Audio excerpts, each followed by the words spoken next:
Welcome back to the Justice Factor as we identify the trends that may shape our young democracy as it enters a new decade. My guests are renowned political analyst Moeletsi Mbeki and Mcebisi Ndletyana, head of the Political Economy Faculty at the Mapungubwe Institute for Strategic Reflection. Gentlemen, we've identified one theme, economy, and I think that's pretty challenging. One of the things that have made me really proud about South Africa in the past year, particularly, have been the Auditor General and the fantastic work that he continues to do. The public protector, who has attracted a lot of flack, but I think is one of the best public servants and we have. How are we doing in terms of our institutions? Can I lie easy at night knowing that the press is free and independent, that we have people like Thuli Madonsela in office? Are we as a democracy working? Well, I think we are working as a democracy. Many people mistake the problems of the ANC as a party with the problems of South Africa as a country and as a state.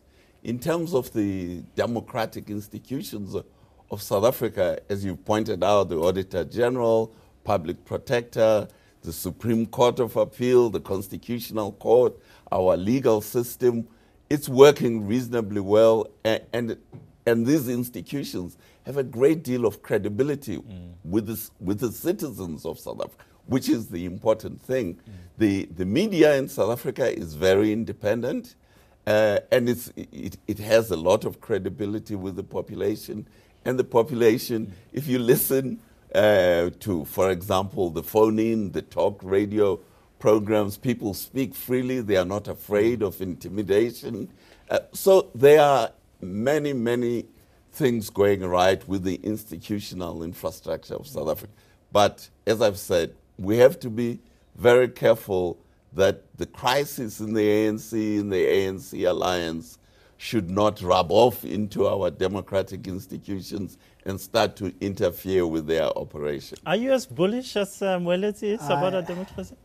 I am quite bullish. He doesn't quite sound as convinced as you are, but let's hear you too. Because, I mean, you know, this presidency was conceived almost upon the corpse of institutions.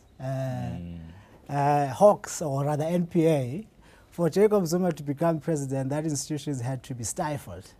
And in fact, to some degree, our institutions have pretty much been tempered, not so much tempered with, but there was an attempt, a very strong attempt, still ongoing, to suppress them.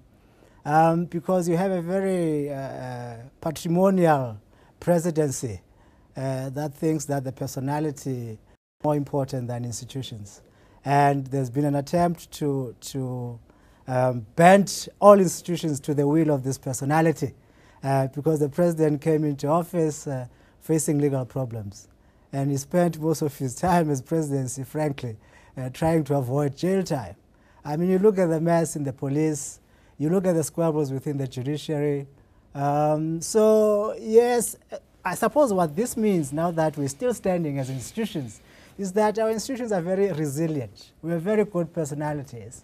And this is where a person makes a difference. Because Thuli Madonsela's predecessor was not as good as she is now. So she's come in and restored this very good office into what it ought to be. And what we need to do, as very important, is to build ethical leadership. We need to produce new heroes because our past heroes have become villains. We don't need revolutionary heroism. We need ethical leadership, which we need to celebrate. Let me take you on that point and say, let's look at the state of the African National Congress, where many, and you, Mcebisi, have written about where, for example, someone like Vusi Pikoli's heroes come from. Does the ANC, what's the state of the ANC? Is it managing to survive 19 years into this democracy, the challenges that come with not being a liberation movement anyway, but being a party that's in power and is governing? Well, the ANC is going through what liberation parties everywhere in Africa have gone through. First, they played their role in the liberation of the country, and from the role they have played, they get a lot of credibility from the population. So they are given almost a blank check when they get into power by the people to sort out the problems, and they make a lot of promises. And this is what has happened to the ANC. The ANC made a lot of promises to the people who will give you... Are you saying that blank check is now being withdrawn? Well, that is really what is happening. What is happening is that the honeymoon period somewhere along comes to an end, and where the honeymoon period comes to an end is the failure to restructure the economy. Mcebisi, Ndletyana, is that check being withdrawn from the ANC or from President Zuma, who you've eloquently spoken about, but not in the first person? You see, voters are very tricky, especially ANC supporters. They can distinguish between personalities and the party. They always say there's nothing wrong with the ANC, it's the person that there's something wrong with.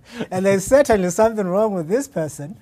And the party itself still has a very strong brand. But, you know, people are beginning to look for more. We have houses, some of them have roads, some still don't have jobs. And what is even worse, that counts against the ANC, is that their public leadership is not exemplary. You have a lot of corruption. Really, there is no justification to build, homestead that cost 280 million rand. I mean, it doesn't matter how you spin it. You know, even an uneducated person knows how much that is. Let me put you both on the spotlight here. Tell me, does that mean a loss of electoral support for the ANC, and to what extent is that support going to be? Well, the ANC has been losing electoral support. According to some experts, since Jacob Zuma took over the leadership of the ANC share of the vote has been declining. It certainly went down between 2004 and 2009. And also after 2009, in the local government election, the ANC vote also went down there. So the trend, I think, is very clear that the ANC share of the vote is declining now. By how much is it going to decline in this year's general election? I don't know, but I don't expect the ANC will ever recapture the 2/3 majority that it used to have. ANC leaders are saying they're going for 70%, the 2/3 majority. Mcebisi? Politicians are always optimistic. It comes with the territory. But What's of course, you can't, they don't have a narrative. They don't have a story to sell. They have no product. Now they've been threatening voters that white people will come back to rule us, so they should avoid that, because there's no story to tell. Most likely, I mean, you can't do one thing and expect something else completely. You won't. They will certainly drop. By how much, we don't know. The predictions are that around 60 or so. After the break, we look at the opposition parties and how they'll do in 2014.